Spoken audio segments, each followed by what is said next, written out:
Si le scandale de la croix était aboli, pourquoi serais-je encore persécuté? Galates 5:11. Car je n'ai pas jugé que je dusse savoir autre chose parmi vous que Jésus-Christ et Jésus-Christ crucifié. 1 Corinthiens 2:2. Il y a une révélation intérieure du calvaire, de toutes les douleurs et de toutes les humiliations que le Christ y supporta, des possibilités magnifiques et des bénédictions inépuisables qu'il y conquit pour le monde perdu. Révélation qui embrase l'âme d'un immense amour, d'un ardent amour pour l'homme de douleur. Jérémie 29. Alors la pensée dominante de la vie devient celle-ci: que le Seigneur voie des fruits de son travail et soit satisfait. Elle absorbe tout autre sentiment, tout sentiment personnel de sacrifice ou de gain. Cette passion, l'apôtre Paul l'a connue. Sa vie tout entière en fut la manifestation. Celle qui s'exprime en tant de passages des Épîtres, en particulier dans celui des Corinthiens.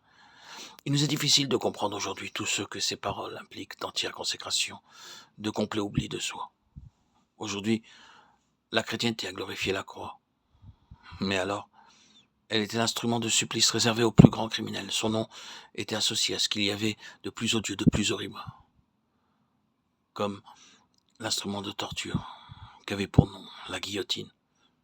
Il fallut rien de moins qu'une visitation d'en haut, une révélation céleste pour que l'orgueilleux pharisien fût amené à se glorifier en la croix et à ne pas avoir honte d'un si extraordinaire évangile. Les bois de justice où meurt un criminel.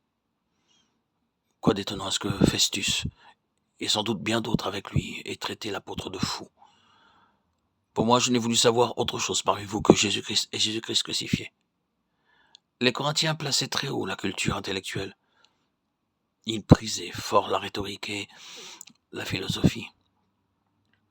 Mais ils étaient profondément corrompus, plongés dans le péché. Sans doute l'apôtre Paul dut se demander, lorsqu'il arriva au milieu d'eux, quelle ligne de conduite il vaudrait mieux suivre pour les amener à Christ. Adapterait-il son message au milieu? Emploierait-il lui aussi les arguments de la sagesse humaine et de la philosophie comme il eût pu le faire? Car il avait étudié à l'école de Tarse, considérée par quelques-uns comme supérieure à celle d'Athènes. De plus, il avait reçu à Jérusalem l'instruction spéciale aux jeunes Hébreux et avait été versé dans l'étude de la loi. Enfin, il était né citoyen romain. Allait-il se prévaloir de tous ces titres pour rencontrer les Corinthiens sur leur propre terrain?